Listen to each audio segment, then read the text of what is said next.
Ça enregistre. Voilà. Et donc si tu veux arrêter le truc, tu appuies sur le rouge et puis et là t'as le zoom. Hein?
Bonsoir, bienvenue à tous pour ce deuxième apérotique donc consacré ce soir aux réseaux sociaux.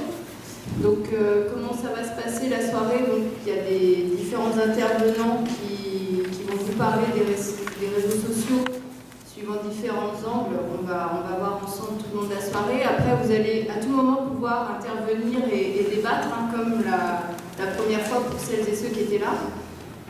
Et à la fin, vous pourrez aussi aller voir sur... Il y a 4 ordinateurs à disposition où vous pourrez voir justement les différents types de réseaux sociaux dont on va parler toute la soirée et manipuler, pouvoir toucher, poser des questions aussi. Et nous conclurons la soirée par un petit apéritif, donc organisé par les usagers de l'EPN ici et une partie de l'équipe. Voilà. Juste pour vous expliquer un petit peu, pour ceux qui ne connaissent pas, l'espace public numérique, la goutte d'ordinateur fait partie de l'association Salle Saint-Bruno, où nous sommes ici même ce soir. On est l'un des 3 secteurs d'activité de la Salle Saint-Bruno. Et on est là surtout, pour celles et ceux qui nous connaissent, le local il est au 7 rue Léon, à l'angle de la rue Mira et la rue Léon, où on est là pour former les gens à l'outil informatique. Donc une partie d'entre vous vient suivre nos cours et voilà. Donc merci d'être là déjà. Sinon, pourquoi les apérotiques? L'idée aussi c'était de pouvoir parler des nouvelles technologies en dehors de l'espace public numérique au 7 rue Léon et de pouvoir débattre aussi avec les gens d'un sujet et d'un thème. D'autant qu'après, à l'EPN, 2 ateliers sur ce même thème suivront dans la continuité de l'apérotique. Donc on est là pour ce soir parler des réseaux sociaux. On va plus dans le détail en parler. Donc je vais vous présenter les 4 intervenants brièvement, même si après ils vont pouvoir aussi s'exprimer. 5, mais Nordine le connaissent à peu près. Donc il y a Nordine qui est animateur multimédia à la goutte d'ordinateur. Donc Stéphane Grégoire qui travaille à la CNIL. Mathieu Lerondeau qui travaille à la Net Squad. Donc ils vont vous expliquer après leur métier et ce qu'ils font. On a donc Pierre Goud, c'est ça, qui est enseignant-chercheur à la fac en informatique. Donc c'est Paris 13. Et nous avons donc Shahnaz Abdel Salam, qui est blogueuse et égyptienne et ingénieure aussi de métier et qui a participé aux révolutions arabes. Donc voilà, donc je vais laisser la parole. Alors juste pour vous préciser, les 2 ateliers qui parleront des réseaux sociaux à l'EPN auront lieu le 5 juin de 18 h à 20 h. Donc le premier, ce sera créer et paramétrer son compte sur Facebook. Et le deuxième atelier aura lieu le 19 juin, de 16 h à 18 h. C'est ouvert aux adultes avec leurs enfants pour parler des... Que fait-on, aux petits-enfants, que fait-on sur un réseau social et comment est-ce qu'on peut aussi voir ce que font nos enfants et comprendre ce qu'ils y font. Et c'est ouvert vraiment parents-enfants. Voilà. Donc le prochain apérotique, si tout va bien, aura lieu le 9 octobre. Donc c'est un petit peu loin. Mais on va avoir du temps pour le préparer, d'autant qu'on vous a remis ce petit document. Il est un petit peu partout dans les salles, où on demande votre avis aussi sur le prochain apérotique. S'il y a des thèmes, des sujets que vous aimeriez qu'on voit aborder, voilà, vous pouvez donner votre avis. On récupérera les papiers ou à l'EPN ou à la fin de la soirée. Voilà pour le petit tour de présentation. Donc, je vais laisser la parole à Nordine, qui va commencer à vous expliquer un petit peu ce qu'est un réseau social. Merci, bonsoir.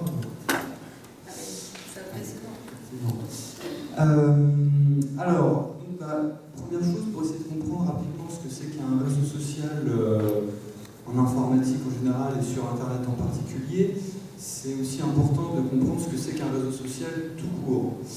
Alors, pour résumer assez rapidement les choses, concrètement aujourd'hui, on a 4 principaux types de réseaux sociaux qui existent, à savoir la famille, les amis, le travail, et alors ce que j'appelle les voisins, qui sont en fait les personnes qu'on va côtoyer un petit peu au quotidien. Concrètement, un réseau social, c'est donc quand on va avoir au moins 2 personnes qui vont entrer en contact l'une avec l'autre et qui vont essayer de conserver ce contact.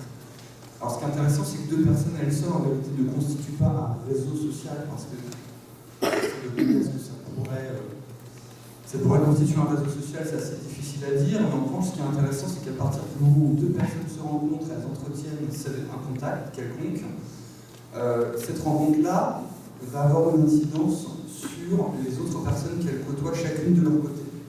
Un exemple très simple, un couple, l'un des deux dans le couple se dit bah, tiens, hier soir j'ai rencontré un tel, très sympathique et tout, l'autre personne va en parler au bien également de son côté, et de manière un peu diffuse, et voilà, en tout cas elle va commencer à se créer ce réseau social plus ou moins direct. Ce qui est assez intéressant donc, dans les quatre principaux types de réseaux sociaux que je relève, c'est que d'un type à l'autre, on ne va pas entretenir les mêmes rapports. Là aussi, on n'a pas les mêmes rapports, par exemple, avec des membres de sa famille, y compris d'ailleurs au sein de sa famille, puisque on va souvent être plus naturellement proche avec ses parents, avec ses frères et sœurs, avec ses enfants, qu'avec un oncle éloigné ou un cousin éloigné, même si bien évidemment il peut y avoir des exceptions. Et de la même manière, on ne va pas avoir donc ces mêmes rapports-là avec un membre proche de sa famille, avec un collègue de travail, avec des amis, avec des voisins. Il y a toujours des éléments communs, évidemment, à ces différents types de réseaux sociaux-là, mais aussi des éléments qui sont uniques. Donc le réseau social sur Internet, qu'est-ce que c'est? Ça reprend tout simplement ce schéma-là, mais étendu à un réseau informatique international, et qui va passer, entre autres, par différents types d'outils qui seront abordés un petit peu plus tard au cours du débat. Ces réseaux sociaux-là, en informatique, sont à peu de choses près aussi vieux qu'Internet. C'est d'ailleurs une des bases des réseaux informatiques, c'est de permettre la communication entre des utilisateurs d'un ordinateur, pour simplifier les choses, ou d'une structure particulière. Voilà. En l'occurrence, Internet, à l'origine, c'était un réseau militaire américain qui, bien plus tard, a commencé à s'ouvrir au public. Il y a d'autres aussi réseaux informatiques qui existent, il n'y a pas qu'Internet, mais en tout cas, tous ont ça en commun, de permettre la communication d'une personne à l'autre, et donc la création et l'entretien de ces réseaux sociaux. Alors aujourd'hui, depuis quelques années maintenant, on a une grande généralisation des réseaux sociaux sur Internet. Et ce qui est assez intéressant, c'est que ces réseaux sociaux-là s'adressent désormais tout aussi bien aux particuliers, c'est-à-dire aux internautes lambda, qu'aux entreprises. C'est-à-dire qu'il n'y a pas si longtemps que ça, certains de ces réseaux sociaux-là étaient bien distincts. Aujourd'hui, on a vraiment une interconnexion permanente. Alors, l'interconnexion, qu'est-ce que c'est? C'est quand il y a deux choses qui paraissent différentes, mais qui sont liées d'une manière ou d'une autre. Et là, en l'occurrence, ils sont très liés par les outils. Voilà, qu'ajouter d'autre encore sur les réseaux sociaux, l'informatique? Aujourd'hui, de plus en plus, si on veut utiliser un réseau social, quel qu'il soit, on va nous demander un minimum d'informations sur nous-mêmes. Alors ça peut être basiquement l'adresse mail et la création d'un mot de passe. Ça peut être aussi, comme c'est de plus en plus souvent le cas, l'utilisation de données personnelles, donc nom, prénom, date de naissance, et ainsi de suite. Voilà. Et plus le temps avance, effectivement, plus on retrouve à la fois cette problématique de l'insertion du domaine privé, du domaine personnel dans les réseaux sociaux, et puis aussi cette extension au domaine public des réseaux sociaux, et en tout cas de certains réseaux sociaux qui autrefois étaient réservés soit à un certain type d'usage vraiment bien précis, ou bien même à un certain type d'internet. Donc ça, ce sera un petit peu plus approfondi par la suite. Voilà, donc je vais passer la parole à Mathieu. Oui. Je voulais juste préciser que la soirée était filmée et photographiée. Et si jamais il y a des personnes qui ne souhaitent pas être reconnues ou qui ne veulent pas être filmées tout simplement, qu'on nous fasse savoir et au montage de la vidéo, on pourra éviter de filmer certaines personnes si vous ne voulez pas être filmé. Alors l'idée, c'est à but non lucratif aussi, la vidéo sera mise en ligne via notre site, juste pour informer de la soirée et comment ça s'est passé. Voilà. Donc s'il y en a qui veulent se signaler, vous nous le dites après et on fera en sorte d'éviter de vous voir. Ok? Je passe la parole à Mathieu.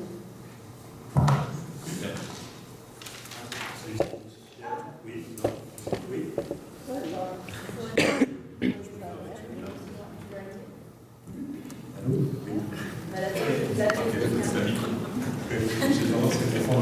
Ça fonctionne, non? Oui.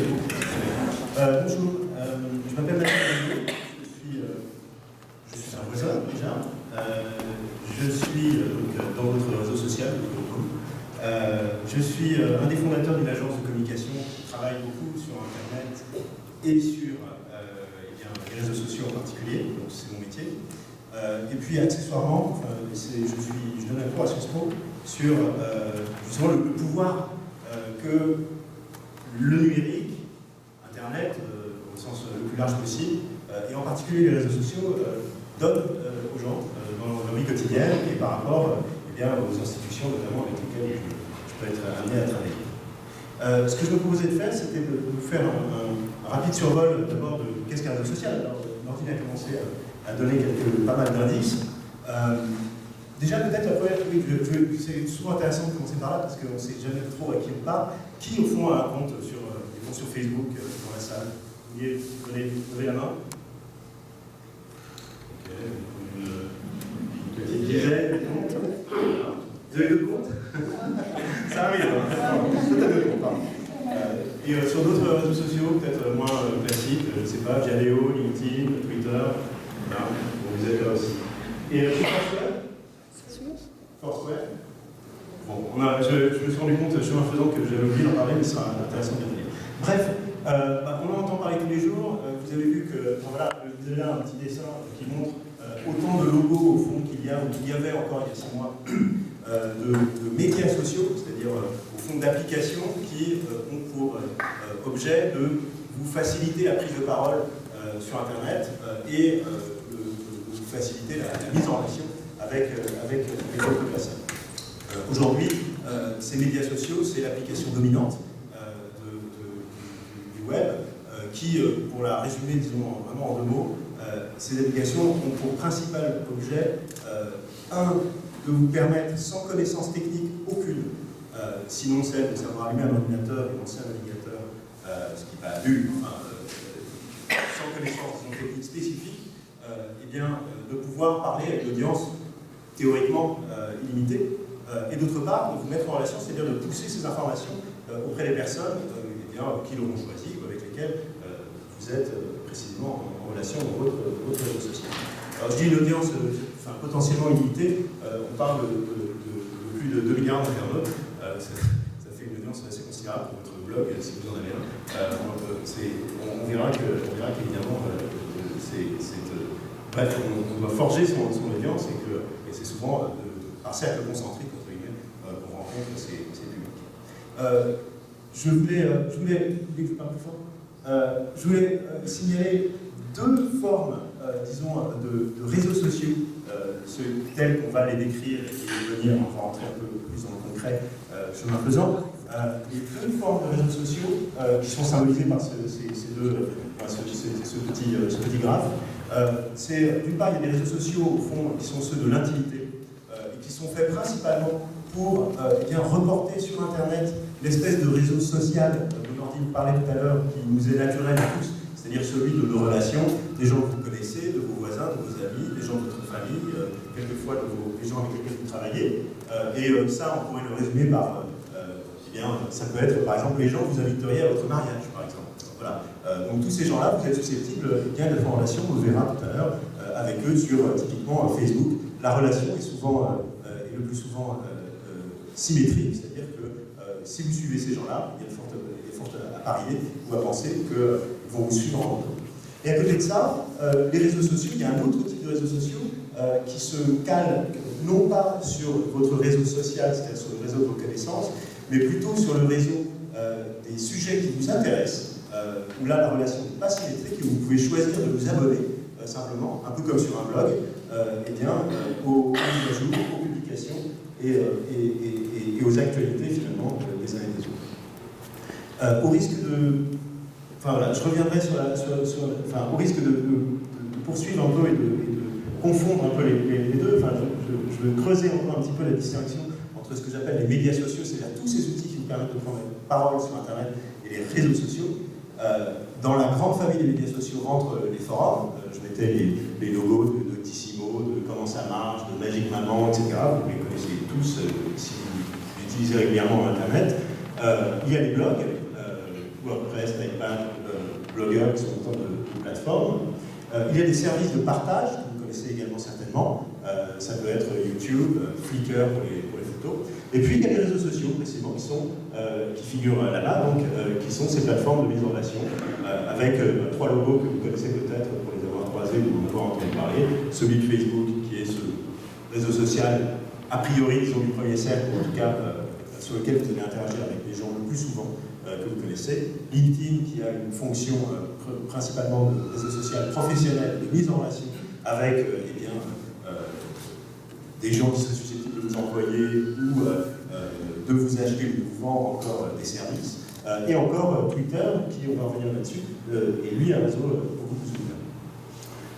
On ne les lit pas très bien, je voulais juste revenir sur quelques idées reçues, entre guillemets. Alors c'est des idées reçues, je vous les prête, peut-être que vous n'avez jamais posé des questions ou fait la remarque concernant les réseaux sociaux, mais c'est juste un prétexte pour moi pour préciser quelques points.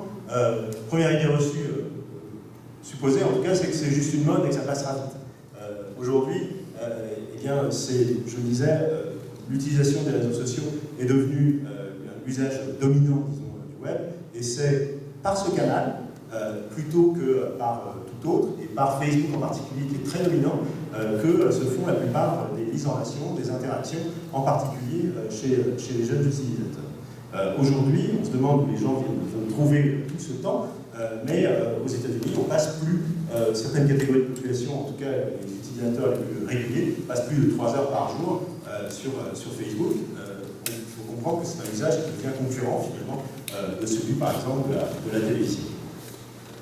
Une deuxième idée reçue, c'est que ça sert juste à raconter sa vie. Souvent, j'ai parlé des réseaux sociaux, on va dire moi, je n'ai pas besoin de raconter ma vie sur Internet. En réalité, ça peut servir à ça, et ça peut servir à ça dans un cercle restreint d'amis, de collègues, sert à poster ses photos de vacances, etc.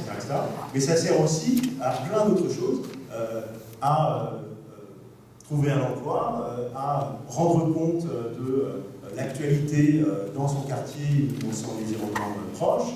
Ça peut servir à donner des conseils à ses amis, etc. Ces usages ils sont aussi divers au fond que la population qui les utilise, et j'espère qu'on va pouvoir en découvrir certains tout à l'heure. Une autre idée reçue, mais sur laquelle on pourra revenir, je passe rapidement, mais c'est l'idée sur laquelle on a le plus souvent affaire à des faux profils. Allez, après tout, Facebook, Twitter, on parle de centaines de milliers de comptes, mais au fond, c'est jamais des vrais. C'est une idée comme ça qu'on entend quelquefois, qui au fond est marginale, et le plus souvent c'est bien à des vraies personnes qu'on a fait. Et si vous ouvrez un compte sur Twitter, que vous commencez à régulièrement publier sur une thématique en particulier, vous verrez que vous commencerez à être suivi, pas par de faux comptes, pas par des fantômes, mais bien par des gens qui partagent vos centres d'intérêt. Une autre idée reçue, c'est que c'est que pour les jeunes. Alors là, c'est évidemment la principale, qu'on va se dépêcher, disons, de battre en tâche. Alors c'est vrai qu'aujourd'hui, la quasi-totalité des jeunes utilisateurs, peut-être, je ne sais plus si j'ai un chiffre un peu significatif, mais en tout cas 90% aujourd'hui des élèves du lycée et des premières années d'études supérieures sont sur Facebook ou sur d'autres réseaux sociaux. Il n'en demeure pas moins qu'aujourd'hui, par exemple, plus de 36% des utilisateurs de Pinterest, qui est un des réseaux sociaux dont on va parler, ont plus de 45 ans. C'est pas négligeable. Que 79% des utilisateurs de LinkedIn, qui est un réseau social professionnel, ont 35 ans ou plus. Que 30% des plus de 65 ans ont un profil Facebook aujourd'hui. Bref, à l'échelle du réseau social. Ce sont des usages, encore une fois, qui se sont non seulement massifiés, mais en plus qui sont largement diffusés dans la société. Une remarque aussi, ça n'est pas que pour les jeunes, ça n'est pas non plus, c'est une idée reçue qui a la vie, ça n'est pas non plus que pour les garçons ou que pour les hommes. Pendant longtemps, Internet, et finalement à l'époque où Internet était encore un média très technique, c'était souvent les hommes qui s'y intéressaient les premiers. Aujourd'hui, sur Facebook par exemple, les femmes représentent 60% du public du réseau social. Encore une idée reçue, peut-être la dernière, il faut savoir parler anglais. Aujourd'hui, 75% des Français, pour ne parler que d'eux, sont sur les réseaux sociaux, et qu'aujourd'hui, pour ne parler que de Facebook, ça représente quand même 34 millions, rien qu'en France, d'utilisateurs. Cette espèce la diffusion des usages est largement, alors elle est massive et très impressionnante pour Facebook, mais sur Twitter, qui est plus confidentiel, entre guillemets, là encore, on a quand même 5 millions d'utilisateurs, ce qui est un ensemble assez considérable. Je vais vous proposer de survoler rapidement quelques-uns justement de ces réseaux sociaux, avec plein d'oublis, on pourra revenir, etc. Et je ne m'intéresse là qu'à ceux qui sont les plus visibles, ceux dont vous entendez le plus souvent parler, ou ceux auxquels on vous a déjà invité, parce que évidemment vos amis, voyant que vous n'y êtes pas, vous transmettent des invitations et on ne cesse que vous dire rejoins-moi sur cette telle ou telle plateforme. Donc le plus connu et le plus important, c'est Facebook, avec plus d'1 milliard d'utilisateurs à l'échelle du monde, plus exactement 1 milliard de profils, c'est-à-dire pas forcément autant d'utilisateurs actifs, dont 36 millions et pas 26 millions donc en France. En moyenne, chaque personne a plus d'une centaine d'amis, entre 150 et 170 amis, vous savez que c'est le terme déposé entre guillemets, pour désigner la relation symétrique d'interconnexion, comme le disait Martine, donc sur Facebook. C'est une entreprise importante, avec une capitalisation boursière considérable, qui aujourd'hui fait de l'argent, et fait de l'argent, on y reviendra, avec les données, toutes les informations que vous voulez bien lui communiquer. Voilà, les principaux usages, je le disais, ce n'est pas exclusif, mais c'est souvent un réseau social du 1er siècle. Cette centaine de personnes, c'est le plus souvent les gens avec lesquels vous interagissez le plus souvent. C'est rester en contact, c'est échanger avec ses proches, c'est partager des photos, des vidéos, créer des événements, etc. Twitter, c'est le réseau social, on en parle énormément, notamment dans les médias, c'est un réseau social du temps réel, qui lui a la particularité par rapport à Facebook de n'être pas symétrique, c'est-à-dire que pour vous suivre, je n'ai pas besoin de vous demander de m'autoriser à lire vos publications. Tout tout ce que vous écrivez, un peu comme sur un blog, par défaut, est public et lisible de tous. Twitter, c'est une sorte de petite agence de presse personnelle qui permet, dans des messages très courts, 140 caractères, qui sont à peu près la longueur d'un SMS, eh bien, de donner des nouvelles, non pas à des gens que vous auriez choisis, mais à des gens qui vous ont choisis. Ils vous ont choisi en général ces gens parce que vous parlez d'un sujet qui les touche. Je pourrais créer, par exemple, un compte Twitter demain sur le quartier de la Goutte d'Or où j'habite. Je pourrais donner des infos, dire tout ce que j'ai remarqué dans la rue, ce qui se passe, etc. Si vous le souhaitiez. Ou les apérantiques, notamment, ça fait partie évidemment de la vie du quartier. Si vous le souhaitiez, ce petit média, cette microscopique agence de presse à la taille entre guillemets d'un utilisateur, eh bien vous pourriez en recevoir précisément les mises à jour régulièrement sans que j'ai besoin de vous autoriser à les consulter. Un usage très commun de Twitter, c'est le commentaire de plus en plus d'émissions en direct à la télévision. Il est intéressant de noter que, par exemple, pendant les débats présidentiels, ça n'est qu'un exemple, on pourrait parler d'émissions de variété, de Top Chef, de ce qu'on veut, mais pendant le débat présidentiel du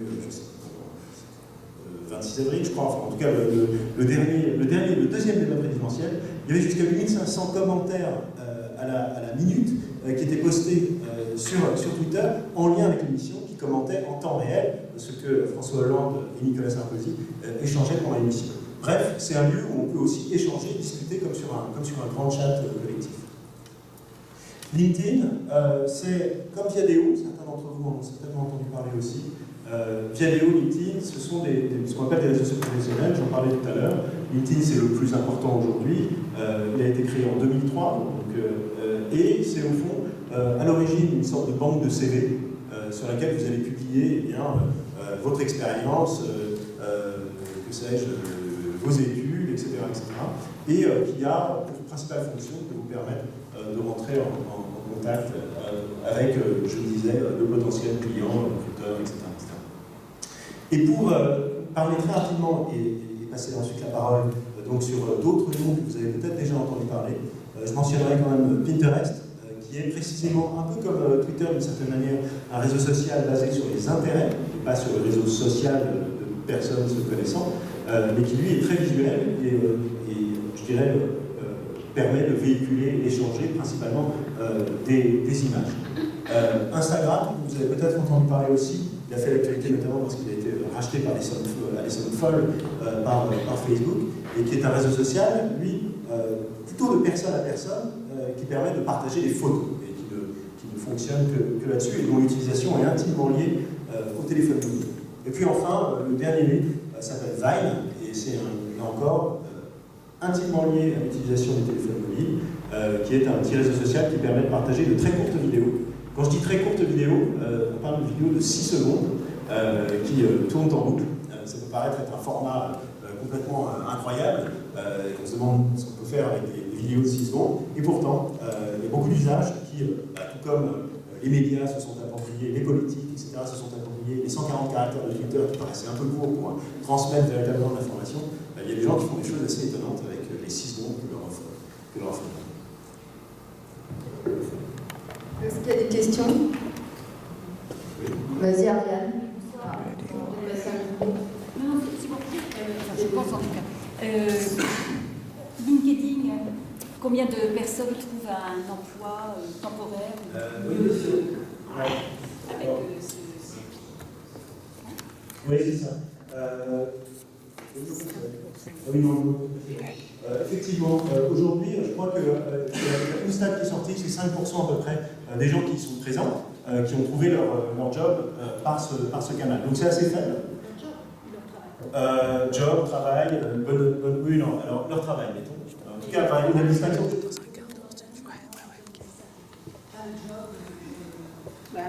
Non, enfin, je pense à leur emploi. Voilà. 5% des utilisateurs. Donc ça peut paraître relativement faible.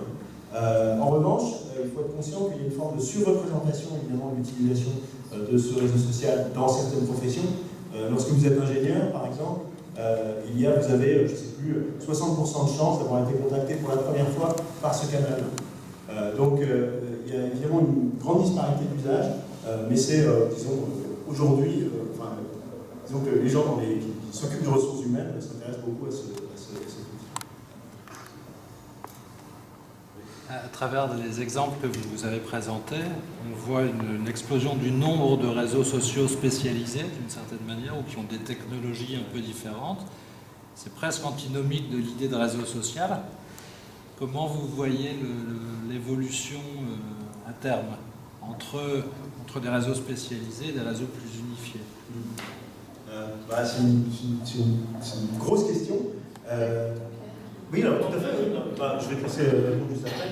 Mais ce que je peux dire, c'est qu'au fond, on a aujourd'hui un grand réseau social généraliste qui sert à tout, entre guillemets, c'est Facebook. Presque tout le monde, entre guillemets, là encore, énormément, bien entendu, mais presque tout le monde est sur Facebook. En revanche, les gens qui ont commencé à explorer ces usages et à les raffiner, commencent à se tourner et à spécialiser leur utilisation des médias sociaux.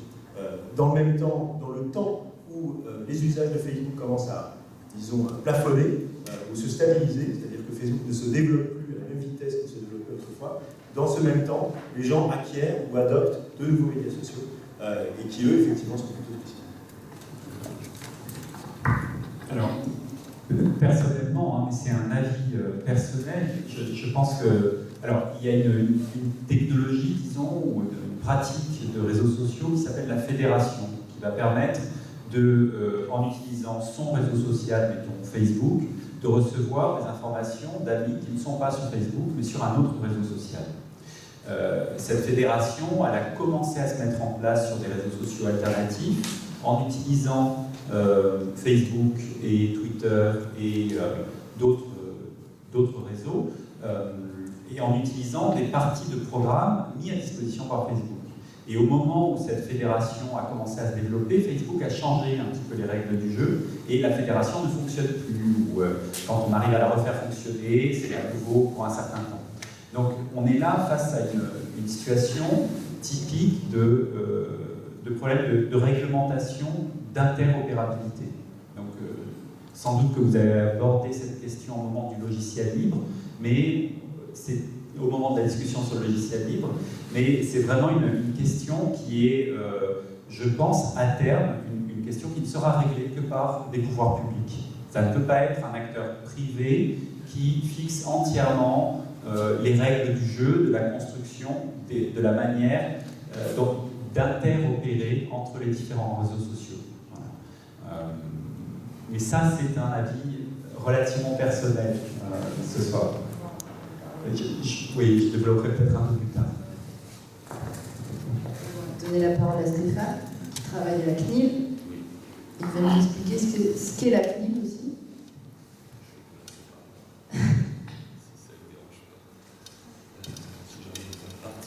Voilà. La tradition de Constère. Bonjour à tous. Bonsoir à tous. Je partir la chaîne en plus. Donc je travaille avec, je m'appelle Stéphane Grégoire, je suis un juriste d'enfant, en principe, dans une soirée pour parler d'Internet, il faut quelqu'un qui fasse un petit peu droit pour dire comment ça se passe. Je vais vous parler essentiellement en fait. Alors, tout d'abord, la CNIL, je ne suis pas sûr que quelqu'un connaît la CNIL. Vous en avez entendu parler? Oui, non, voilà. Alors, la CNIL, qu'est-ce que c'est? C'est une autorité administrative indépendante. Donc, c'est une sorte d'administration, mais indépendante. On dépend d'ordre, on ne prend pas d'ordre du gouvernement, mais on peut contrôler le ministère si le besoin s'en fait sentir. Donc, c'est une structure qui est là pour défendre les libertés, essentiellement, qui sont liées à la vie privée ou aux données de caractère personnel. Alors, je ne sais pas si vous savez, mais en France et en Europe d'ailleurs, il y a des lois qui protègent les données à caractère personnel en ce qu'elles vous représentent.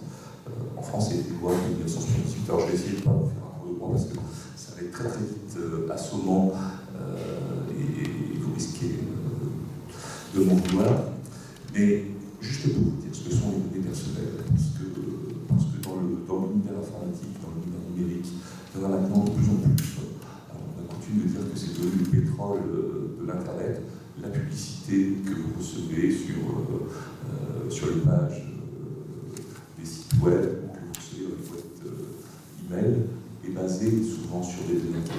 images qui sont collectées auprès de vous et qui permettent de faire vos profils, de déterminer vos centres d'intérêt. Donc ces données, elles sont d'une nature très variée. Schématiquement, ce sont des données qui vous identifient directement ou indirectement. Donc ça va être votre nom, avec votre prénom, votre sexe, votre âge, date de naissance, puis ça va être d'autres choses. Ça pourrait être une plaque d'immatriculation qui permet de vous retrouver quand vous êtes flashé par un radar automatique. Ça va être votre numéro de sécurité sociale. Il va y avoir des données qu'on va considérer comme étant extrêmement sensibles. Par exemple, les données médicales. J'ai vu tout à l'heure que Mathieu citait des formes de discussion où certains sont liés justement au partage d'informations médicales. Ça révèle énormément de choses sur ces données intimité personnelles.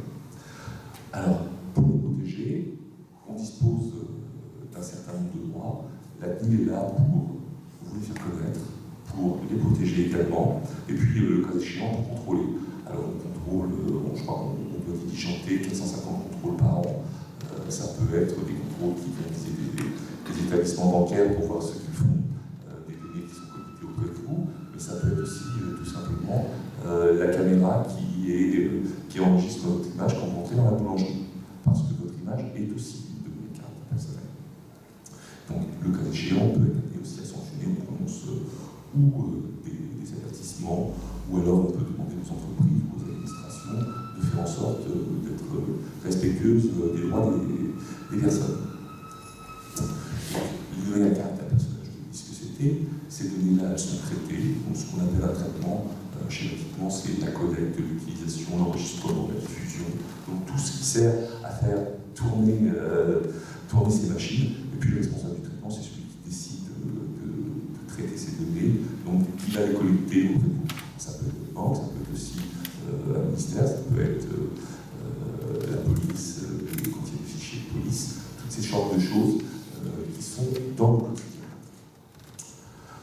Vos droits, puisque vous en avez, et heureusement. Alors, vous avez le droit tout d'abord d'être informé sur quoi? Sur les conditions d'exploitation des données, sur ce que l'on va faire.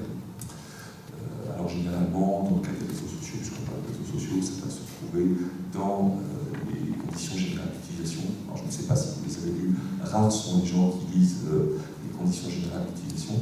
On travaille notamment avec les entreprises pour les rendre plus simples, plus accessibles, de façon à ce que les gens puissent prendre connaissance de ce qui est fait de leurs données. Mais c'est parfois un peu délicat. Et aussi, vous avez d'autres droits. Le droit d'accès, qui est le droit de demander à quelqu'un qui détient des données sur vous, s'il détient des données et quelles données il détient.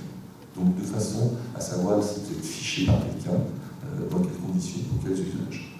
Puisqu'on ne peut pas collecter n'importe quelle donnée pour n'importe quel usage. Puis vous avez le droit de vous opposer à ce que vos données soient traitées. Typiquement, un cas qui est assez connu, c'est celui de la publicité. La prospection commerciale directe, je ne sais pas, quand on vous demande si vous acceptez de recevoir des publicités par email, des noms de votre adresse mail, voilà, là, on vous demande votre consentement. Et puis après, d'autres droits de rectification ou encore de suppression quand les données sont erronées ou qu'elles n'ont plus lieu d'être traitées. Donc ça, c'était pour faire un panorama un peu rapide et un peu simplifié de ce qu'était l'environnement de protection des données à caractère personnel, des données négatives, et pour aborder maintenant un peu plus les réseaux sociaux. Alors pourquoi est-ce que c'est important d'avoir conscience que ces données-là sont dans les réseaux sociaux, qu'elles sont certainement le cœur même des réseaux sociaux? Mathieu nous disait que c'était fait pour partager les infos, je crois qu'il utilise le terme de pousser les informations. C'est bien cela. Et les informations qu'on pousse, c'est les données qui nous concernent. Et Mathieu disait que les réseaux sociaux, Facebook par exemple, avaient gagné de l'argent. Ils gagnent de l'argent en faisant de la publicité. Ils font de la publicité, comment? En exploitant des données que vous avez mises en ligne, qu'on a tous mis en ligne, sur nos profils Facebook, et qui permettent de mieux déterminer les centres d'intérêt. Alors, typiquement, moi je suis un homme d'une quarantaine d'années maintenant, il y a peu de chances à ce que je m'intéresse par exemple aux produits pour la danse classique. Majoritairement, les hommes de 40 ans n'ont pas ces centres d'intérêt-là. On va plutôt envoyer des publicités qui vont être liées à ceux qu'on suppose être les centres d'intérêt. Et si j'ai cliqué sur des applications qui étaient liées par exemple à l'automobile, où je suis abonné à 3 ou 4 magazines automobiles, une page de ces magazines-là, on va déduire que je suis intéressé par l'automobile. Et donc on va mettre de la publicité qui va être contextualisée, qui va être personnalisée, qui va être liée à l'automobile, mon centre d'intérêt. Voilà, alors ça sert à ça, donc à faire du profilage commercial, mais on a aussi à vendre des données pour les commerçants qui en auraient besoin. Et puis il y a des risques qui sont associés, donc, par exemple la divulgation d'informations, des failles de sécurité, ou encore des risques qui peuvent provenir de l'entourage ou de tiers, d'usurpation d'identité. Parce qu'on peut apprendre énormément de choses sur vous. Alors, on est très sensibilisé vis-à-vis des données bancaires. Par exemple, je pense que tout le monde fait très attention quand il saisit son numéro de carte bleue. Il y a d'autres données qui ont beaucoup de valeur.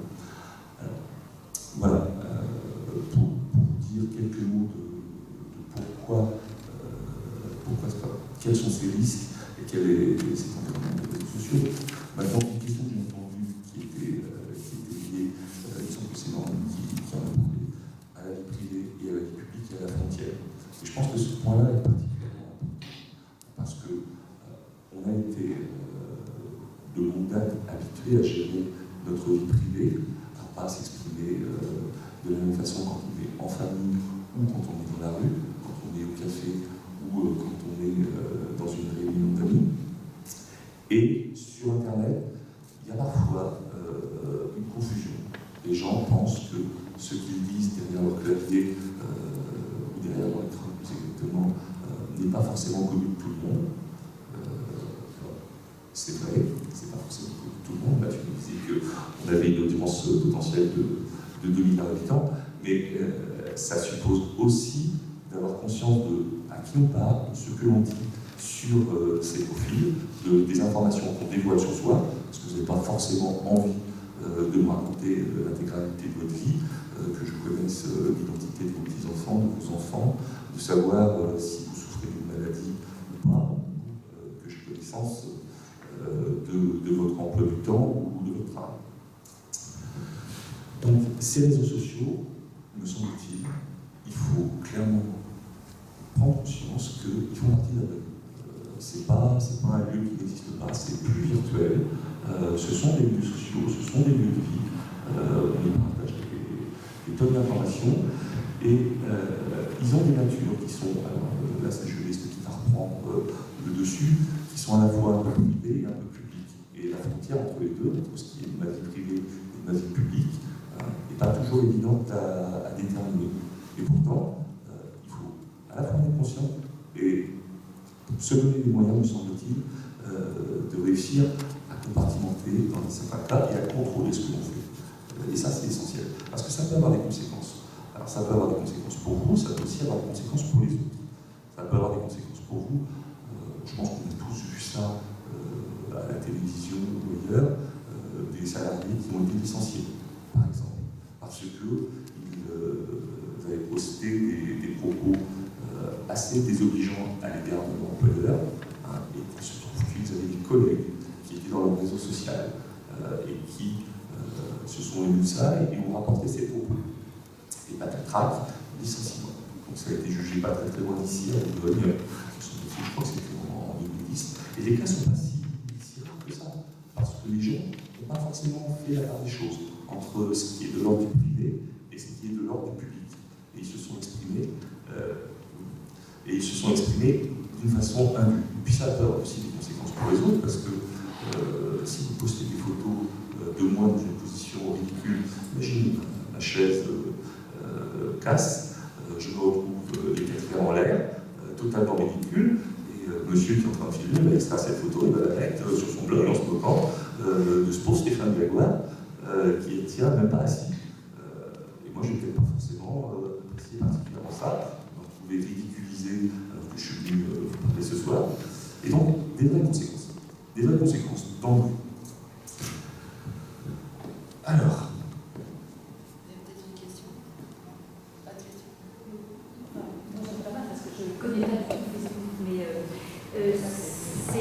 enfin, c'est privé, il n'y a qu'une seule personne qui peut écrire, par exemple, ces choses désobligeantes sur l'employeur. Personne ne peut utiliser, je sais pas quoi, mon Facebook pour écrire ces choses désobligeantes et me mettre en défaut. Je sais pas si Alors, en principe, vous contrôlez l'accès à votre page. Votre page, elle vous est personnelle. Mais ce qu'il faut bien être conscient, c'est que le problème n'est pas forcément de quelqu'un d'autre, mais de la façon dont vous le dites et à qui vous le dites. Parce que Mathieu nous disait que la moyenne, les gens avaient une centaine d'amis, je crois, sur Facebook.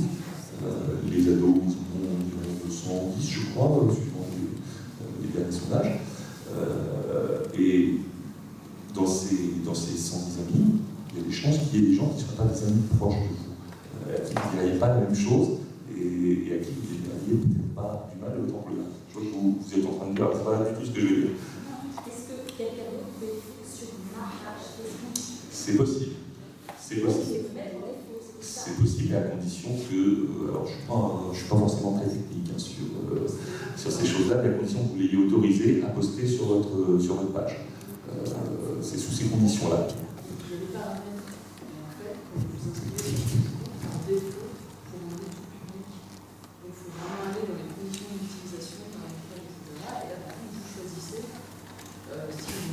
Quelqu'un ne peut pas poster quelque chose sur votre mur et différentes choses. Par contre, vous vraiment prendre le temps. Parce que ça, c'est important. Et voilà, vous avez cette possibilité. Personne ne peut l'utiliser. Théoriquement, personne, c'est personnel. Vous avez accès à votre. C'est vous qui écrivez ce que vous voulez. Après, le but, c'est de recevoir parfois des réponses. Donc, ça, évidemment, vous maîtrisez plus ou moins en fonction de ce que vient de dire mademoiselle. C'est personnel. C'est vous qui écrivez quand même.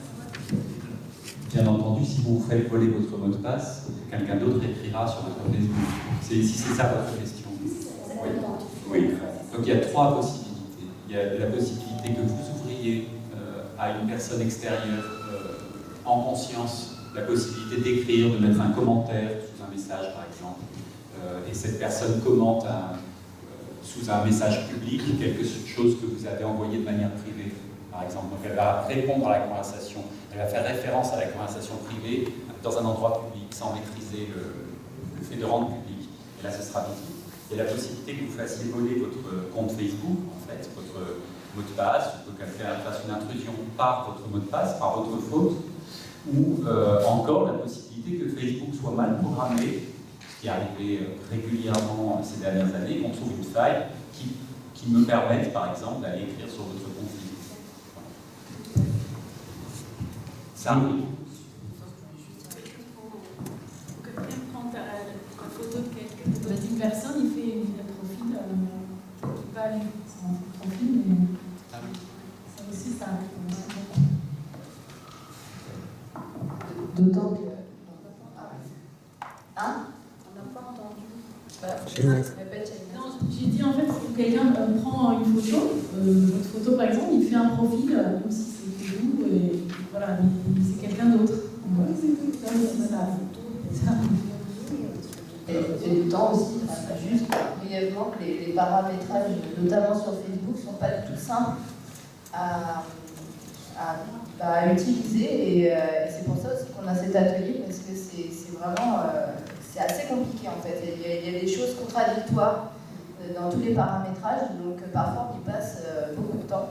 Et si on n'est pas informé aussi des conséquences que ça peut avoir si c'est mal paramétré, bah ça peut être dangereux aussi et on peut faire des bêtises sans pour autant le pouvoir. Donc, oui. Justement, à propos des paramétrages, de la difficulté de les utiliser, je voulais savoir si la CNIL faisait de la prévention à ce sujet. C'est-à-dire si elle faisait, par exemple, j'ai parcouru vos brochures là, qui sont là, et je me demandais si effectivement il y avait des brochures bien paramétrées, des choses qui soient accessibles à l'écrit, pas forcément. Alors, pas sur le net, c'est direct. il y a.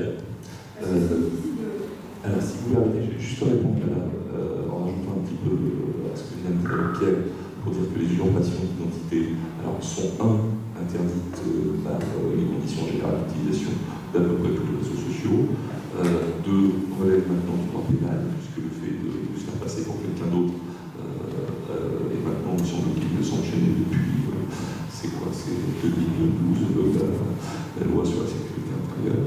Puis, il parlait des intrusions informatiques. Ça aussi, c'est puni par la loi. C'est puni par la loi de 1985, sous la belle appellation d'atteinte au système de traitement automatisé de données. Et il y a 7 articles dans le code pénal qui concernent ça. Alors, pour répondre maintenant à la question, madame, qui était un peu plus pratique et plus directe, oui, la CNIL fait de la prévention. Alors, elle est invitée quand elle veut parler directement, mais on a aussi des espaces sur notre site.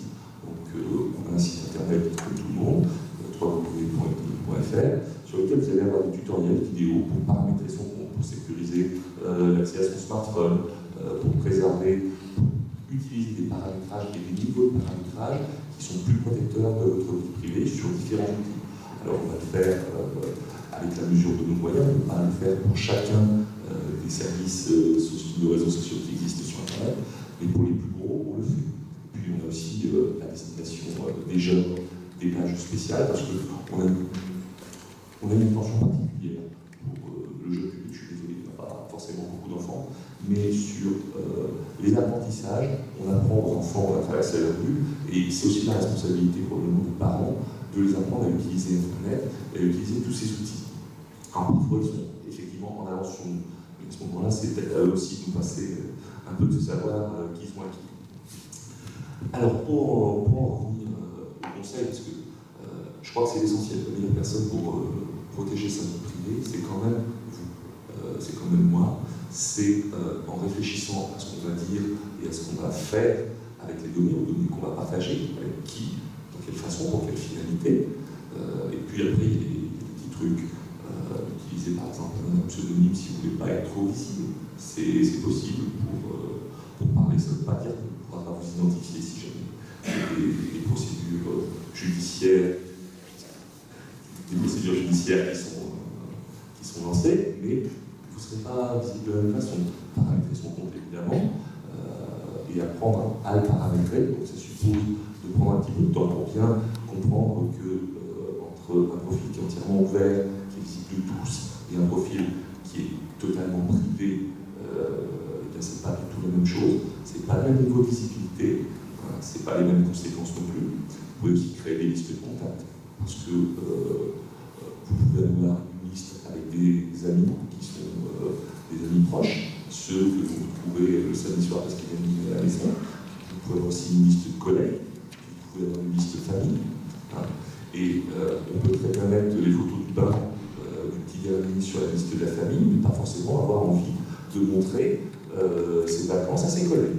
Voilà. Donc ces choses-là permettent aussi de bien gérer sa vie privée, de bien la contrôler. Mais ça suppose aussi un petit effort d'aller voir comment ça se fait. Sécuriser vos mots de passe. Pierre disait qu'il y avait un risque, effectivement.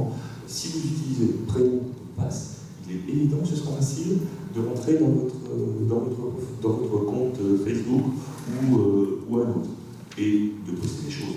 Si vous utilisez un mot de passe qui est relativement long, avec des chaînes de caractères alphanumériques, si vous alternez des chiffres, des lettres, des majuscules, des minuscules, alors c'est plus dur à se souvenir, mais ça offre un meilleur niveau de sécurité. Ensuite, bon, je vais essayer d'accélérer un petit peu, mais parce que je vois que ça va sortir, il commence à tweeter directement. Je vais juste m'arrêter un petit peu sur un usage qui est relativement majoritaire et de plus en plus rendu, qui est celui de la photo et de la vidéo. Les réseaux sociaux, on le voit bien, c'est à propos de ça. On avait fait une étude avec, je crois, un sondage avec TLS il y a quelques mois pour voir un petit peu quels étaient les usages des gens vis-à-vis de la photo et de la vidéo. Et alors on s'est aperçu qu'il y avait beaucoup de gens qui publiaient des photos, beaucoup chez les 18-24 ans, puisque 86% d'entre eux le faisaient. Donc c'est aussi lié à ce qu'on dit là-dessus, à l'usage des smartphones et ce genre de choses. Il y avait même la majorité de gens qui prenaient des photos en vue de les publier et qui allaient chercher des informations sur des gens comme ça, de cette façon. Et puis, ça a dupliqué, voilà.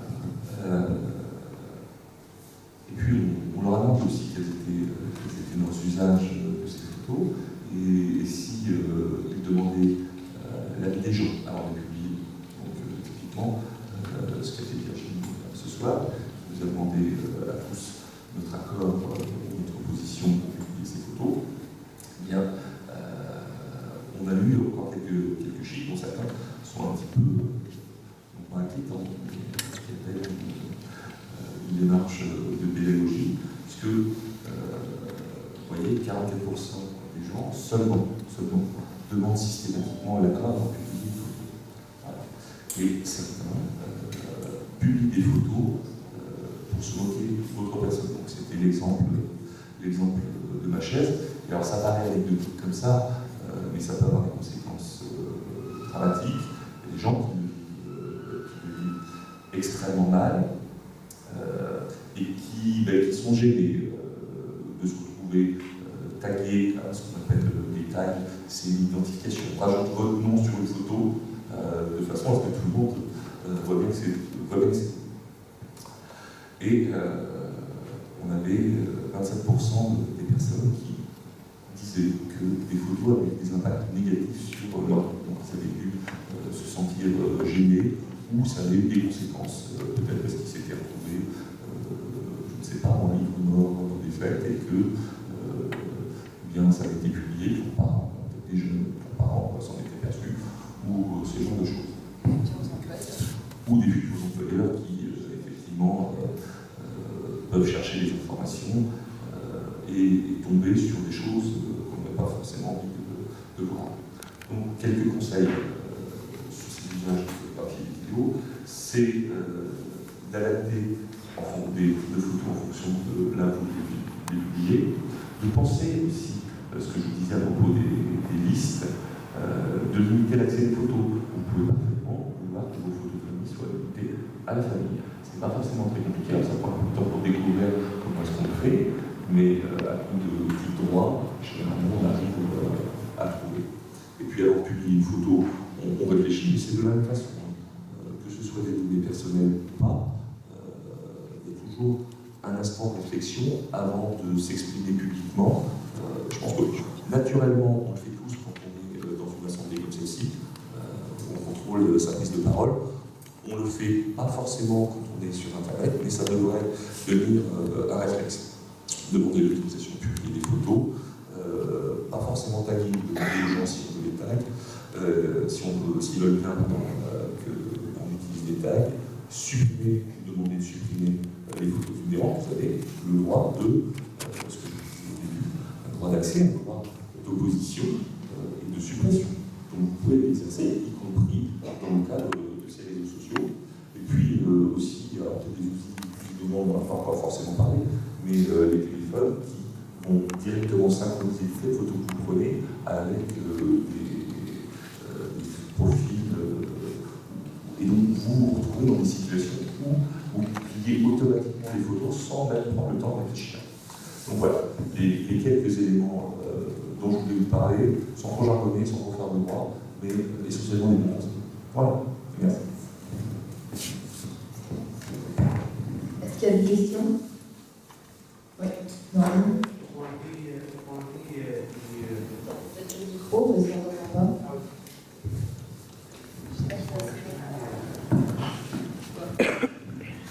Pour avis, la question de monsieur, c'est très intéressant. Pour avis, pseudonyme, comment on va faire un pseudonyme dans les réseaux sociaux? Comment ça se passe? Ça veut dire qu'on ne donne pas notre nom, on donne notre nom? Comment ça se passe? Vous pouvez effectivement utiliser un nom d'emprunt. C'est pas forcément possible sur tous les réseaux sociaux. Comment? C'est pas forcément possible sur tous les réseaux sociaux, mais ça peut être une bonne solution, justement, de ne pas dévoiler sa véritable identité et de créer son compte avec une identité d'emprunt. Ensuite, alors c'est un inconvénient, c'est qu'on ne peut plus vous reconnaître, mais si vous dites aux gens qui vous sont proches comment vous retrouvez, quel est le pseudonyme qui est un moyen que vous utilisez, vous pouvez avoir une activité sociale en ligne sans forcément tout dire de vous. On ne va pas dire qui. Oui, d'accord. Même sur les réseaux, comment ça s'appelle,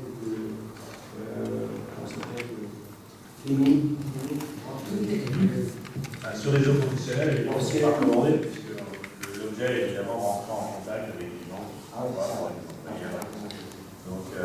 plutôt sur les réseaux sociaux personnels, Facebook, Twitter, Facebook, vous pourrez Le contact, c'est pas un nœud, de toute façon, il faut bien donner une adresse email valide. Absolument. Et l'adresse email elle aussi n'est pas forcément associée à L'adresse email, par traduction, elle est assez délimitée. Oui. Votre adresse email, elle n'est pas forcément publiée. Votre numéro de téléphone, il n'est pas forcément publié. Je pense que Shainaz nous en dira plus, mais le pseudonyme et l'anonymat ont dû quand même être très largement employés par un certain nombre de blogueurs et d'opposants. Et dans certains régimes, ça peut aussi avoir des conséquences de s'exprimer, et des conséquences graves. Voilà.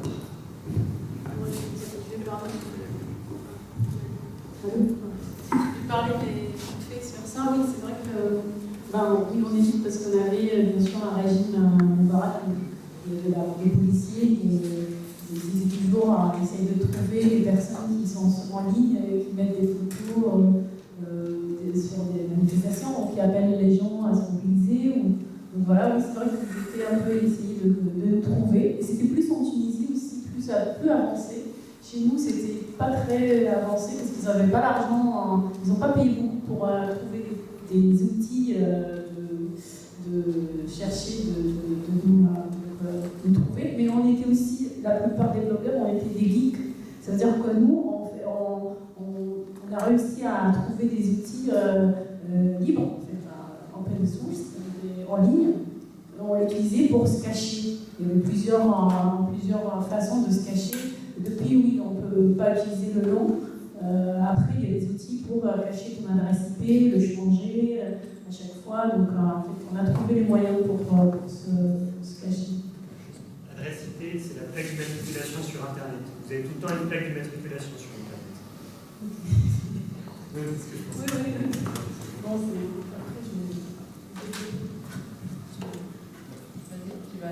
Bon, Je peux réagir à cette question. Oui. Okay. Donc, c'est une question essentielle. Je ne sais pas quelles recommandations vous faire précisément. Ça fait 18 ans que je suis sur Internet. Bon, c'est ça? Oui, c'est possible, c'est ça. Voilà. En plus, je suis venu dans ce possible ici. Je n'ai jusque-là utilisé que des pseudonymes pour faire du réseau social, jusqu'à il y a très peu de temps. Et finalement, je n'arrive pas à utiliser mon nom professionnel, disons, parce que c'est surtout ça l'enjeu pour moi, sur Internet, parce que je n'ai pas tellement envie de mélanger des conversations d'ordre plutôt privé avec des choses plus publiques. Je pense que ce que j'ai fait était un peu trop paranoïaque. Voilà. Je pense que agir en son nom propre, s'exprimer en son nom propre, fait partie de notre prérogative de citoyen et qu'on doit la défendre. Donc, j'imagine, dans un avenir proche, réutiliser mon propre nom, en plus de mes activités sous forme de pseudonyme, où les gens n'ont pas à savoir particulièrement où est-ce que je travaille, qui je lis, etc., pour apprécier mon avis ou ne pas l'apprécier dans une discussion. Donc, ce que je vous recommanderais, si vous vous lancez dans les réseaux sociaux, c'est de faire les deux en même temps. C'est un petit peu schizophrène, mais de faire les deux et d'avoir toujours la possibilité d'utiliser le pseudonyme pour certaines choses et la possibilité d'utiliser votre nom propre pour d'autres choses. Et une chose essentielle que vous ne pourrez pas faire avec un pseudonyme, c'est rencontrer de manière fortuite des personnes que vous avez connues dans la vie réelle. Parce que les gens vous connaissent sous votre vrai nom dans la vie réelle, et donc la manière dont ils vont chercher à vous retrouver sur Internet, c'est en tapant votre nom réel. Donc là, il faudrait laisser un compte Facebook à votre nom en disant « Oui, j'existe, je suis sur Internet, contactez-moi par message privé sur ce compte, j'en ai d'autres, j'en ai un autre avec lequel on pourra discuter, je vous le communiquerai quand vous m'aurez contacté. » Et ne pas afficher partout le lien. Ça, c'est une pratique qui me semble raisonnable aujourd'hui, mais je n'ai pas une recommandation. Je pense qu'il y a des choses à retenir, c'est que rien de ce que vous mettez sur Internet n'est confidentiel. Il ne faut pas... Donc, il y a des moments, effectivement, sur un recrutement, sur la vie professionnelle, où ça peut poser des problèmes. Ça ne veut pas dire qu'un employeur a accès à ce que vous avez mis sur Internet. Ça veut juste dire qu'en mettant les bons moyens, quelqu'un pourra accéder à cette information. Des moyens économiquement forts, hein, il faut dépenser de l'argent, tout ça, mais on arrive à récupérer des informations. Vous dites, alors, on est bien de ce qu'on met sur Internet. Non, mais tout à l'heure, quelqu'un parlait de la possibilité de faire des cercles, d'avoir certaines informations pour les familles, etc. Et là, en fait, vous semblez dire que tout est piratable de façon extrême. Parce que là vous nous... Après, j'ai un compte Google, j'envoie des photos de mon fils, c'est que pour la famille, je parle, c'est toujours mon nom. Là, est-ce que c'est parce que vous êtes une personne très publique, vous ne voulez pas parler en votre propre nom, ou je m'en sers de façon très parcimonieuse, je l'avoue. Là, vous me faites peur, quoi. Non, je suis désolé, pardon. Je ne veux pas vous faire parler là-dessus parce que je pense que j'ai été trop paranoïaque, je ne veux pas vous transmettre ça. C'est un bon aspect. Alors, soyons précis. Si quelqu'un vient chercher ces informations de cercles privés, etc., c'est un acte criminel, c'est répréhensible. Si Google se mettait à vendre ces informations, parce qu'ils y ont accès très facilement, à moindre coût, ils n'ont pas besoin de payer un pirate pour aller chercher dans leur propre ordinateur. Si Google se met à vendre ces informations, c'est aussi un acte répréhensible contre lequel vous allez pouvoir intenter un procès à Google, une class action peut-être. Maintenant qu'on peut faire ça à plusieurs en France, si ça arrive. Mais toute cette économie est quand même sur le fil par rapport à ce nouveau pétrole. Enfin, si je peux commencer à faire rapidement. Donc on m'a demandé ici de parler économie. Je ne suis pas économiste, mais je vais essayer de présenter le terrain économique et ça éclaircira peut-être un peu. Pour moi, ces questions de sécurité sont avant tout des questions de moyens. Donc si si votre conversation privée vaut $1 milliard, on trouvera quelqu'un pour la recueillir.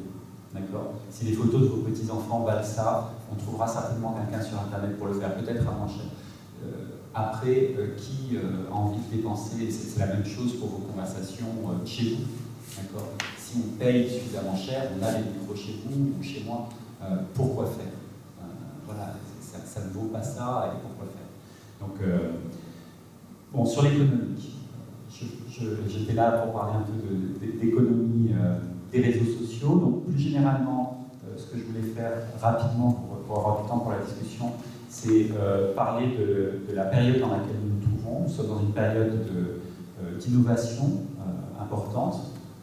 Les économistes de l'innovation parlent de destruction créative, c'est-à-dire qu'on détruit des emplois, on détruit des activités économiques et on les remplace par d'autres. Donc ce type de période se caractérise par le fait qu'un nouvel acteur a plus de chances de s'en sortir que les anciens acteurs. Ce qui est différent dans les périodes plus standards. Par exemple, si je suis un constructeur automobile dans les années 50, que je débarque, ou dans les années 60, je vais avoir du mal à faire mon chemin.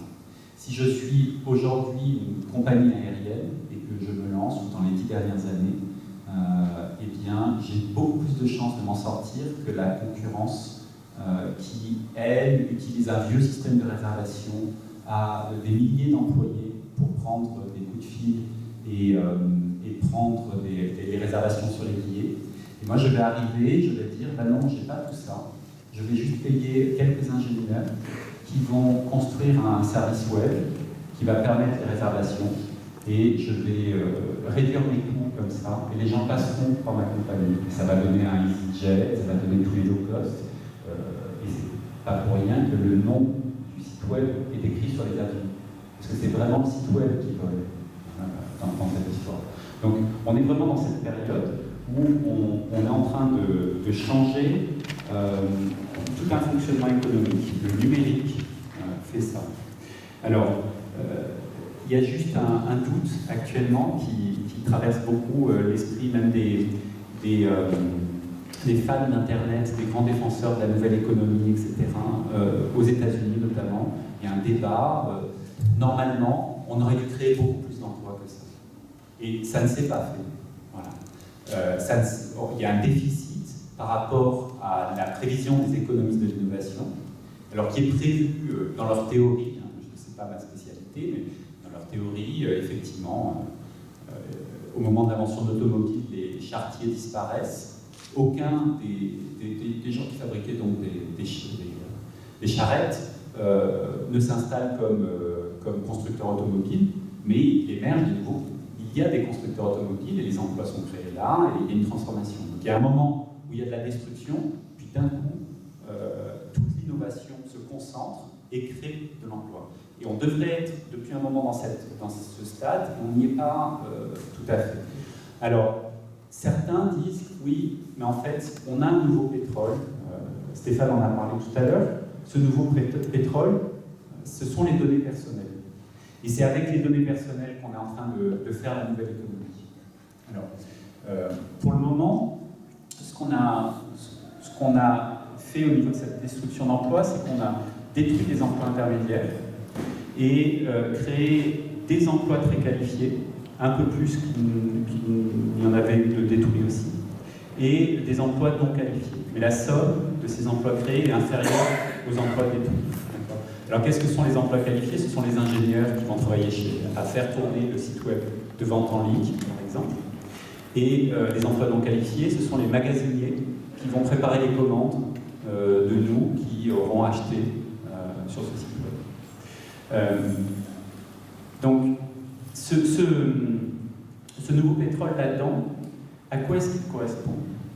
Il correspond au fait que si vous avez accès à des tas de données personnelles sur des tas d'individus, vous allez pouvoir faire de la publicité ciblée, comme disait Stéphane. C'est-à-dire qu'on va pouvoir passer de cette idée du spam. Vous avez tous sans doute reçu un jour un courriel, une publicité par mail qui vous était certainement pas adressée au départ. En plus, souvent, on a de la chance, nous francophones, c'est que c'est rédigé en anglais, donc on voit tout de suite arriver le truc, et ça nous propose un produit dont on n'a nullement besoin, dont on n'entendra peut-être plus parler, etc. Donc ça, c'était le modèle au début. L'idée, c'était, je vais essayer de gagner de l'argent avec le numérique. Le numérique, ça a un coût de duplication des données, de messages qui est très faible. Donc, je vais envoyer des messages à tout le monde, il y a bien quelqu'un qui va répondre. Et une personne sur 10 000 répondait et achetait le produit de manière compulsive, par erreur, ou j'en sais rien. En tout cas, ça fonctionnait. Mais ça n'est pas suffisant pour fonder une nouvelle économie. Donc l'idée, ça a été, d'accord, mais maintenant, ce que j'ai besoin de faire, c'est d'en savoir un peu plus sur à qui je m'adresse et de savoir son âge, si c'est un homme, à quoi il s'intéresse, etc.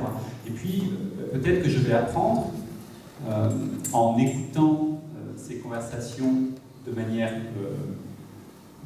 avec un certain manque de civilité, disons, mais c'est pas un humain qui va faire ça, c'est un programme, ça va adoucir la pilule pour vous, ce sont des programmes qu'ils font, qui sont idiots, ils n'ont rien à faire de savoir ce que vous dites dans votre intimité sur Internet, juste ils vont voir passer « le lave-linge est en panne » comme phrase. Vous êtes en train de parler de quelque chose d'important à un membre de votre famille, et vous dites « le lave-linge est en panne ». Et dans la foulée, sur votre réseau social, vous allez voir s'afficher une publicité disant « Ah ben oui, on a un lave-linge familial, pour une famille de 4, c'est parfait, par exemple. Je suis une famille de 4, on me propose un lave-linge pour une famille de 4. Tiens, c'est étonnant. Peut-être qu'on m'aurait proposé un truc avec moins de charges si j'avais été une famille plus petite, etc. » Donc, tout ça, c'est l'exploitation de ce nouveau pétrole. Ça, c'est vraiment le modèle économique sur lequel on essaye de se construire les réseaux sociaux comme fer de lance de cette nouvelle économie.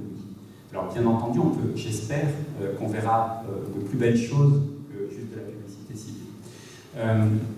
Ce qu'il faut comprendre là-dedans, c'est que ça n'est pas forcément mal ou... Enfin, ça paraît intrusif, mais en un sens, on a de longue date l'expérience de travailler avec les publicitaires à la création d'un espace public. Un publicitaire commerçant, en fait, derrière il y a un commerçant qui veut vendre un lave-linge. Donc, par exemple, les journaux sont en partie payés par la publicité. Les journaux nous permettent de nous informer, permettent d'exprimer des opinions politiques, permettent d'avoir un débat public. Et ben, les sites comme Facebook, Twitter, etc., enfin, surtout Facebook, disons, les réseaux sociaux comme ceux-ci, se financent entièrement, ont un coût d'infrastructure qui est important, et se financent entièrement dans la perspective de gagner de l'argent par la publicité. Il faut l'avoir en tête et comprendre que l'objectif n'est pas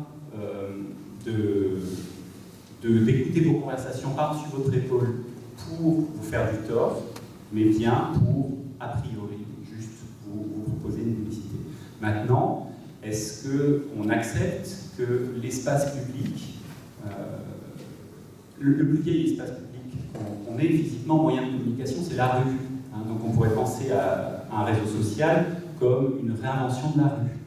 Comme le journal a été une réinvention de la rue, c'est-à-dire que dans la rue, on peut d'un coup parler à tout le monde, s'adresser à tous, ou avoir des conversations privées, ou rencontrer fortuitement quelqu'un par hasard, ou s'arrêter devant une vitrine d'un commerçant. On peut faire toutes ces choses.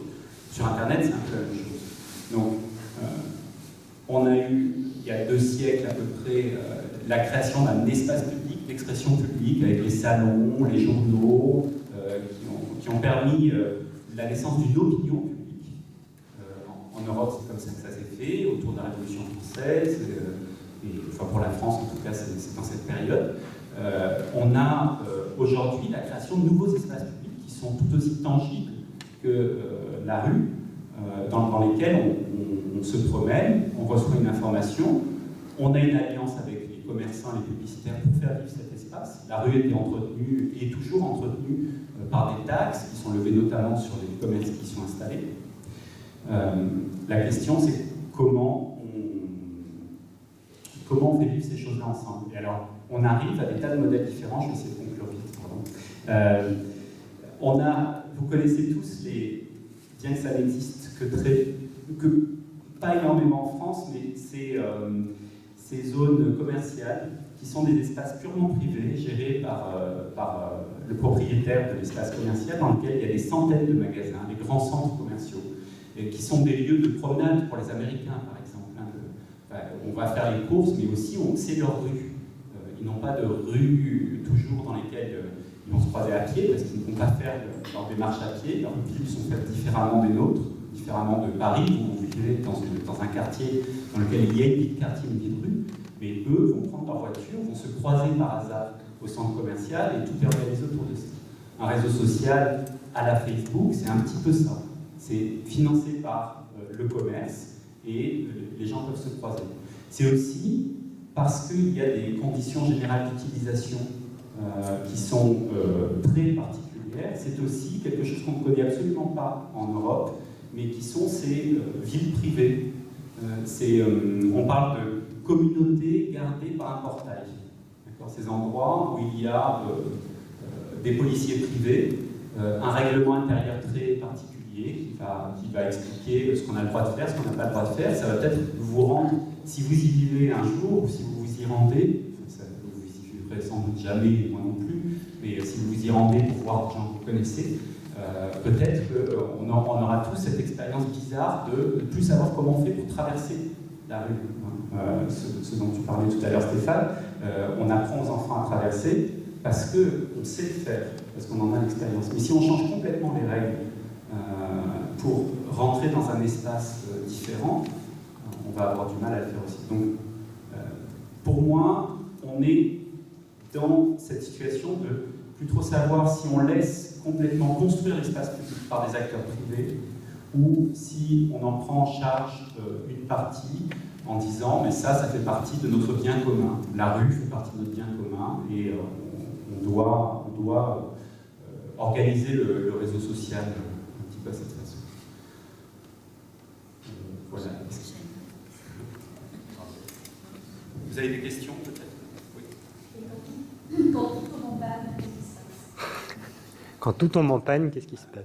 Comme quand il pleut très fort et qu'on vient du sud de la France, on reste chez soi. Qu'est-ce que... Plus de conséquences. Si on n'a plus accès au courant, etc. Si on ne reçoit pas sa maison,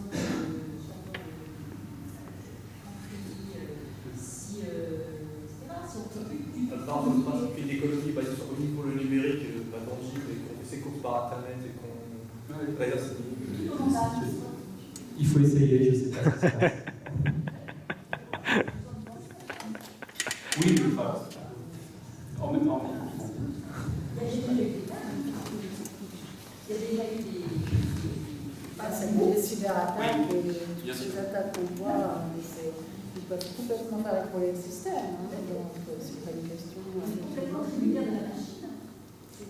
Tout à fait. Mais on en est à ce point tributaire que même si, là on parle de réseaux sociaux, même si on enlève les réseaux sociaux et la vente en ligne, on reste... Et les 4 milliards de personnes qui n'ont pas accès à tout ce bazar. Oui, bien sûr, non, mais c'est tout ça, c'est... D'accord. J'ai peut-être montré trop d'enthousiasme par rapport à ces nouveaux espaces. Je posais la question.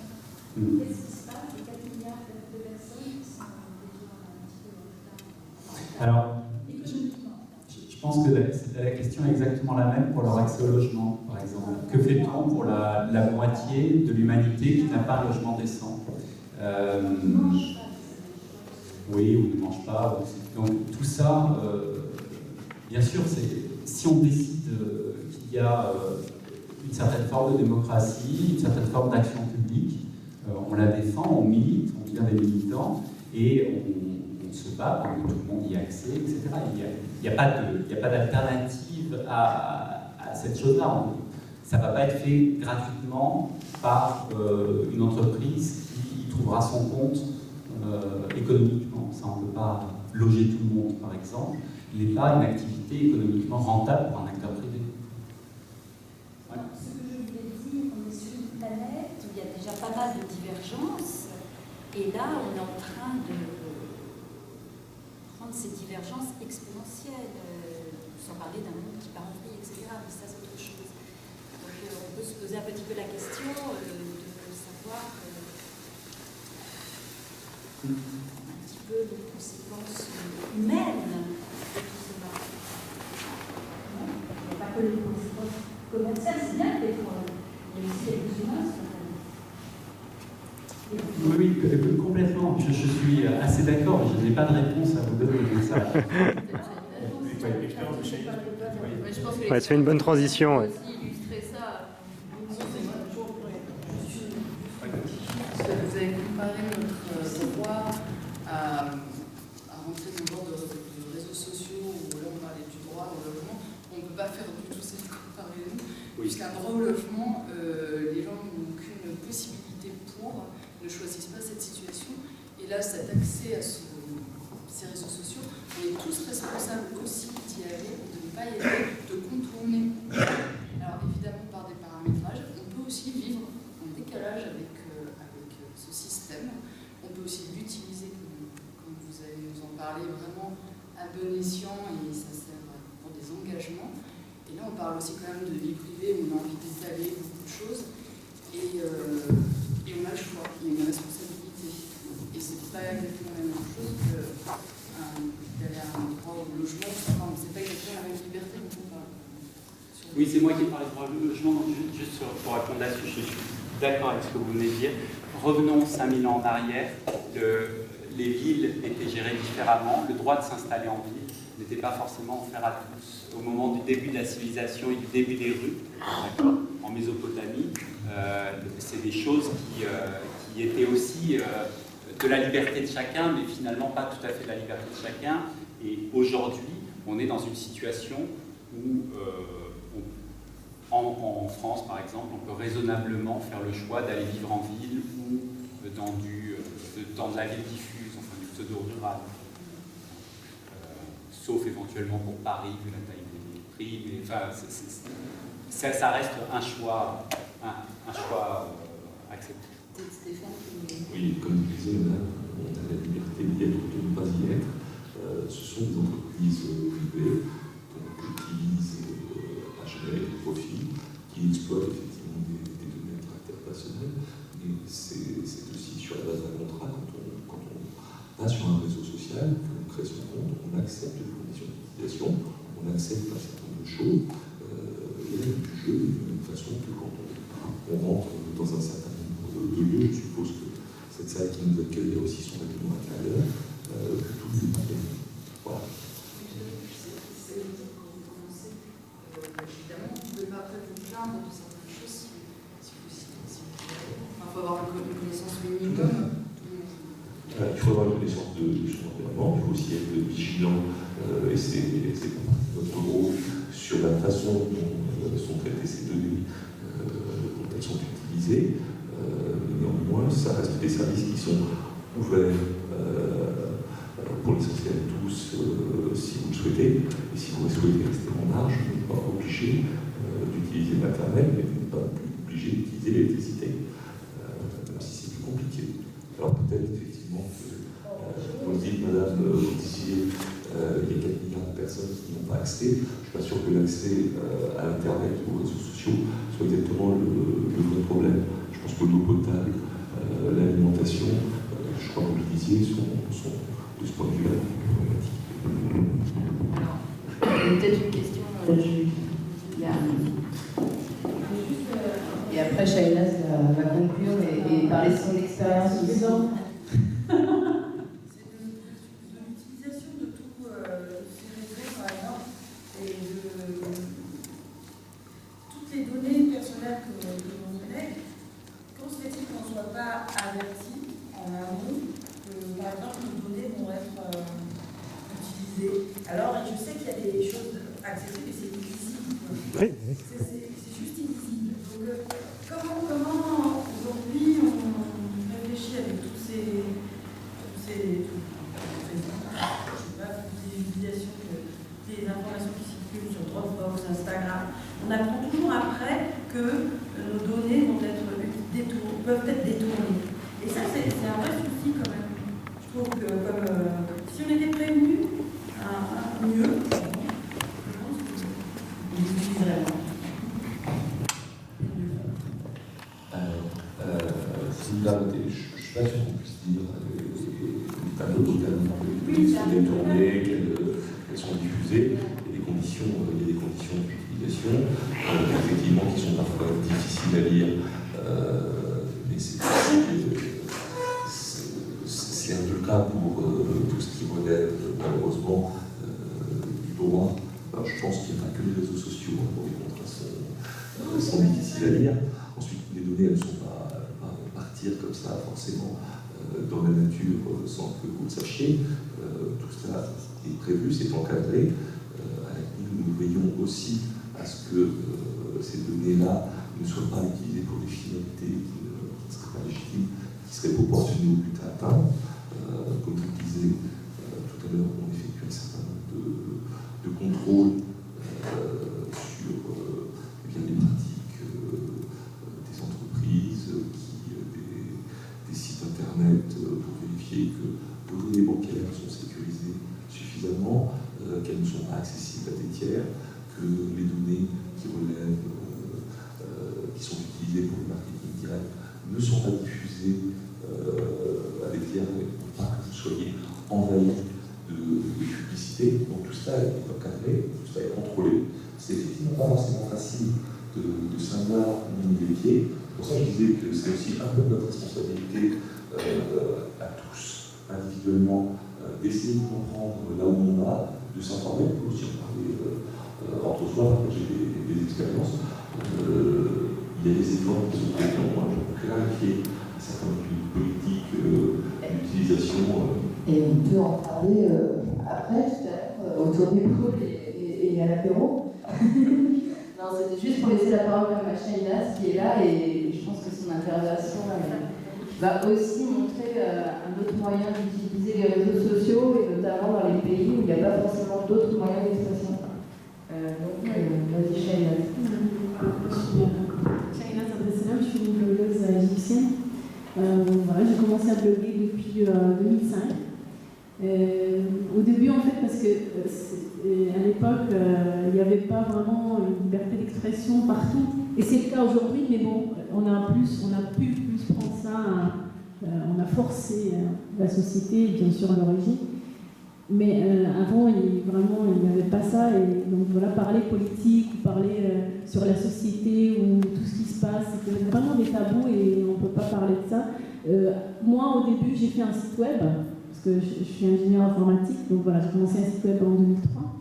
Et c'était fatigant à gérer, parce que techniquement, il faut beaucoup de temps. Après, j'ai trouvé un service, Google ils l'ont fait, qui s'appelle Blogspot. Donc on peut faire un site web, on va dire, très rapidement. C'est comme un email, c'est rapide. Et j'ai commencé à le faire en 2005. Et en même temps, il y avait beaucoup des jeunes Égyptiens qui ont commencé à faire la même chose. Et pour nous, il y a des gens qui font le blog pour écrire sur ce qu'ils font, des recettes, repas, des trucs. Mais nous, en fait, on a commencé à écrire contre ce qu'on voit, en fait. On a vu que l'Égypte va très mal, on a vu qu'il y a beaucoup de problèmes. Donc voilà, on a commencé à écrire. Moi, j'avais un appareil photo, donc voilà, j'ai pris des... S'il y a des trucs qui... Bon, par exemple, une manifestation, parce que manifestation aussi dans la rue, c'était interdit, c'était un truc... On le fait pas, ça c'est de la folie. Donc quand il y avait des manifestations, je prenais une photo, je mets sur mon blog. Ce qu'on appelle un peu le journalisme des citoyens. C'était nous qui mettaient tout ce que les autres ils ne mettent pas parce qu'ils étaient interdits, c'était censuré. Donc nous, on a mis ça... au début, c'était les blogs, après, c'était Facebook et Twitter. Donc on a commencé à mettre ça. C'était petit à petit, on a vu qu'il y a beaucoup d'audience, beaucoup de gens, parce qu'en fait, ils ont trouvé des infos qu'ils ne trouvent pas ailleurs. Et c'est des vraies infos. Enfin, oui, c'est des vraies infos, des photos, des témoignages, c'était nous qui écrivions et tout. Donc voilà, c'était des choses qu'on ne trouve pas ailleurs. Et Internet, pour nous, c'était la liberté. Il y avait une liberté d'expression qu'on ne le trouve pas. Et c'est vrai qu'on a commencé à faire ça sur Internet. On a pensé qu'on est un peu, on va dire, en sécurité. Bon, c'était pas vraiment ça, mais on savait quand même qu'il y avait un risque, mais on l'a pas encore senti.